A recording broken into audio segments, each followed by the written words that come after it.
Over the last decades, temperatures have been rising, glaciers have been melting, and biodiversity is more and more in danger. Since oceans absorb about 90% of the atmospheric heat, all these changes are having a huge negative impact on them. The sea level has been continuously rising, and this phenomenon is creating chemical imbalances as water acidification. Indeed, our oceans absorb about 30% of the annual CO2 emissions, and this, over the past century, has led to an increase of 26% in the level of water acidity, resulting in the disappearance of 14% of the coral reefs in just under a decade. However, nature lends us a helping hand to solve part of this problem, and so here we are, ready to accept the challenge. This is how Oyster to Life was born. Can you imagine the impacts that 1 square kilometer of oysters can have on the marine environment? First, they remove up to 4 tons of nitrogen. Second, they contribute to the growth of up to 260 tons of fishes. And last but not least, they can remove up to 40 tons of carbon from the water. And all of this is done annually. This is so impactful. So, oysters are a precious resource, and we cannot afford to dispose of them incorrectly, wasting their potential.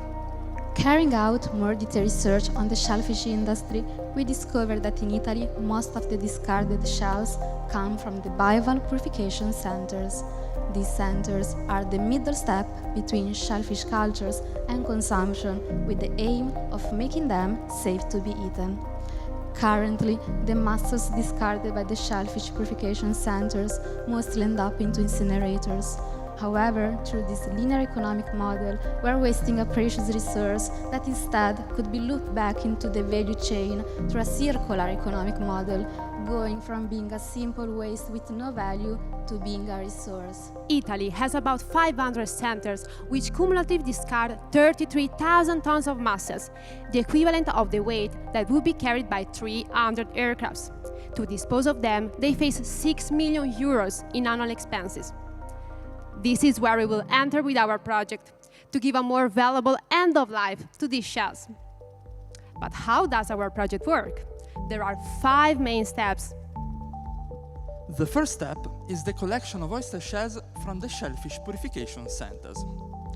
After the collection phase, the shells will be brought into warehouses, where will be sterilized using an autoclave, and then will be mixed with other materials to create multiple blocks. The next step is the placement of the blocks into the sea, one next to the other, to create the reef. Here, the reef will contribute to great positive impacts. Queste specie sono molto importanti in quanto forniscono anche svariati servizi ecosistemici, come per esempio contribuiscono alla stabilità del sedimento, forniscono del substrato solido per altri organismi per attaccarsi, quindi contribuiscono all'aumento della biodiversità. Questi banchi sono tridimensionalmente complessi, quindi fungono da nursery habitat per molte specie di pesci e crostacei. The final step will consist in monitoring the reef through a system designed by our team. In order to make Oyster to Life a solid business, we created 4 main partnerships with CESTA, a marine research center specialized in protecting the marine environment, Naturedulis, a team of experts in the aquaculture field, Camilla Bertolini, a marine biologist, and World Rise Onlus, a non-profit organization designed by young people for developing projects to enhance the marine environment. They are helping us in the development of the pilot project. Its goal is to assess the scientific feasibility of the idea before entering the market and scaling up the project. The pilot started with the designing of the blocks that would become part of the final reef. Then we produced the plate thanks to 3-dimensional printing. In this way, the first 3 block prototypes were produced through a molding process and placed in tanks where oyster larvae had the best conditions to anchor themselves on the blocks and grow. It was very touching for all of us to see the first oysters growing on the blocks we built. Now, our prototypes are in a dedicated area close to the Adriatic Sea, and we are monitoring their behavior. To ensure the economic sustainability of our project, we will target 2 main customers in the B2B market. The first will be shellfish purification centers. They pay waste management companies to dispose of the discarded oyster shells. We plan to offer them a collection service at a lower price, allowing them to save at least 20% every year. The second will be companies that have their business into the Adriatic Sea, such as wind turbine manufacturers. They will deposit our reef into their operating area, creating natural oases. In this way, by targeting these two customers, we will cover the entire supply chain of the oyster industry, starting from upstream and arriving downstream. In April, we started interfacing with some of these biomass purification centers, proposing them our project and how it could solve their problems related to waste management. All of them showed a deep interest in Oyster to Life, thus obtaining a positive market response.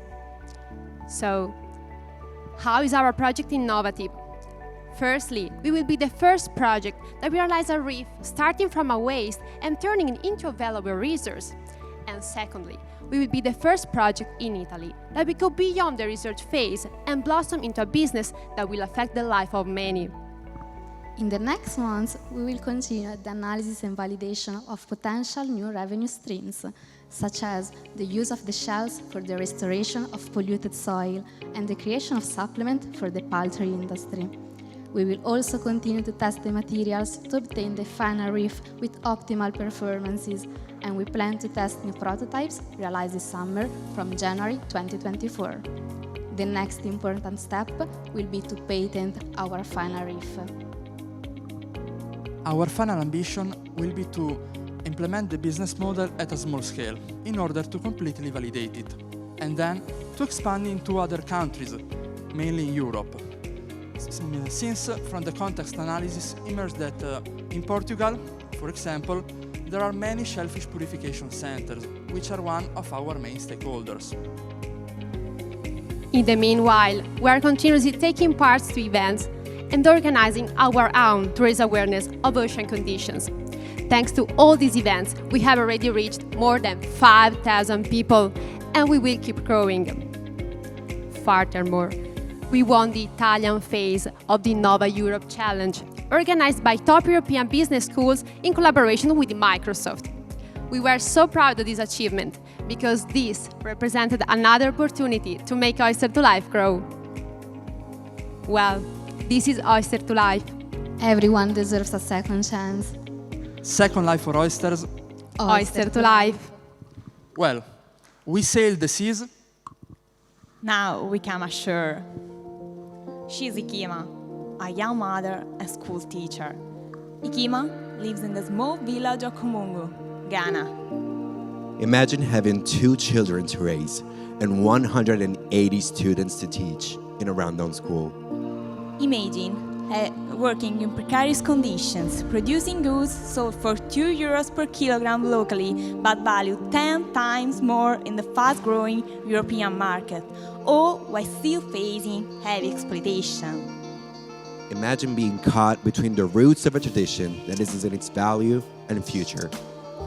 Shea Matters emerged from joint thinking with Ikima about possible solutions.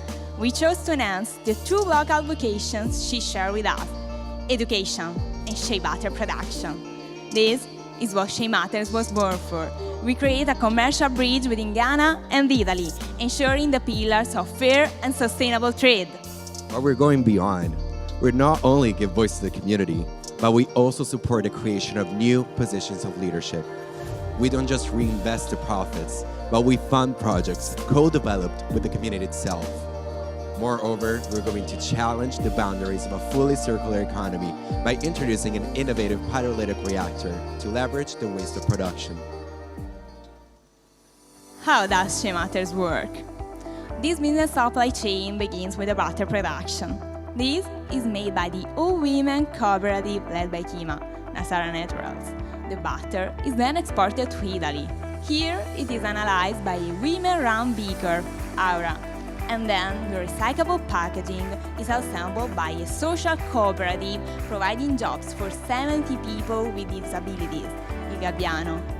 In the end, the significant partnership with Ecomercato, a large fair trade cooperative in Italy, enables us to sell the final product according to a B2B approach in over 150 herbalist shops. But in the past year, we've made significant progress in our project. We engage in working with Polyhub, an innovation ecosystem, to address key aspects, such as the project's direction, the market analysis, and the definition of our target customer. In April, 2 of our team members visited the Kumungu community, witnessing female empowerment and also gaining insights into the community's needs. A key step was meeting with our counterparts from the She Matters Ghana project to address the issue of the accumulated production waste filling the roads. It appears that producing 1 single kilogram of shea butter generates over 2 kilograms of waste, a data that should concern all of us.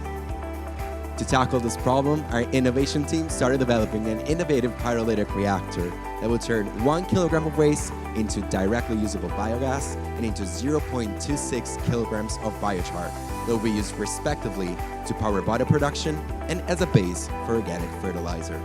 This will contribute to carbon sequestration. But we are not stopping here. To bring this project to a higher level, we are already in the process of expanding our product portfolio, adapting the product chemical composition and packaging design, and exploring new markets. As we think about She Matters' future, we also think about this journey. It's evident that our project is about more than just shea butter. It's about building bridges, inspiring change, and leaving a lasting impact. Together, we can ensure that every drop of shea butter and every action we take contributes to a brighter future for us all. Together, we are She Matters, because she matters. We are a community of students committed to make a sustainable growth of our planet. We are Enactus, Italy.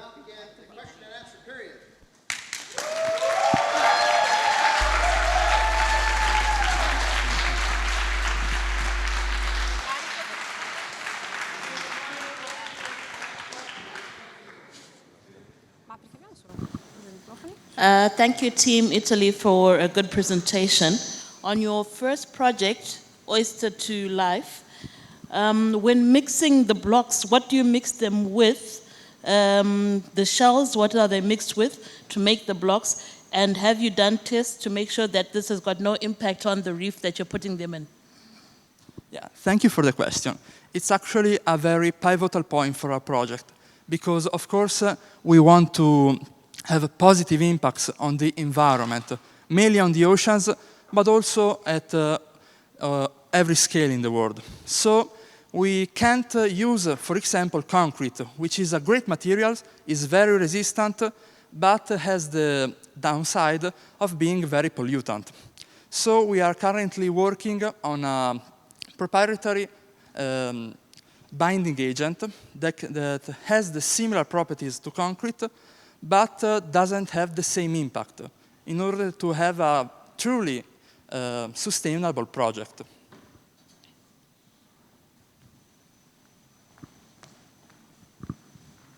Hi, Team Italy. I'm Desiree from Germany. Thanks for your fantastic presentation. I have a question regarding your first project. Can you give us a little bit more detail on your production and supply chain costs? Okay. The main costs will come from, first, the transportation. Of course, we will need to gather the shells, and that's why we chose to start in Italy, in particular into the Adriatic Sea, because in Emilia-Romagna is where most of the oyster shell facilities are located. So we can have a smaller range that we have to cover. And so it's way simpler to implement a net zero transportation and collection service. Then the shells are treated according to the European and Italian regulations.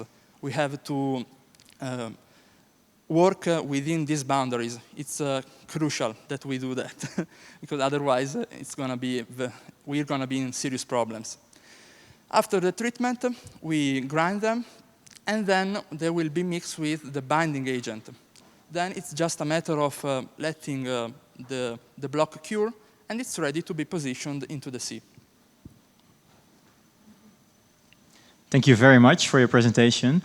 Concerning your second project, how do you ensure sustainable transportation from Ghana to Italy?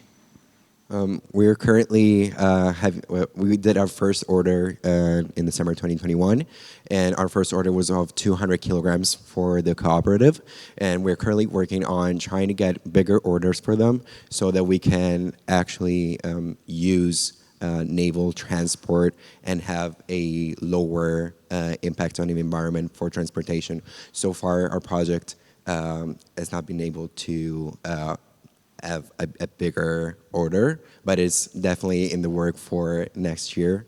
We're actually already talking with our partner at Ecomercato, and the order is coming. I love Oyster to Life, that's excellent. But the model really relies on you being able to undercut everyone else's distribution costs, because why would I sell them to you? How confident are you that you're going to be able to be cheapest on distribution? Am I making sense, picking up the shells? Yeah, it's actually a great question. Thank you. We are going to be cheaper at the collection, so oyster shellfish purification centers will be invited to use us instead of the traditional linear model, because we are not treating waste material and disposing of them as the final step, but we are creating a new material. We are adding a value, and that's what we can count on to reduce the price of the disposal. We only have to cover the logistic price and not the disposal price. Thank you, Team Italy.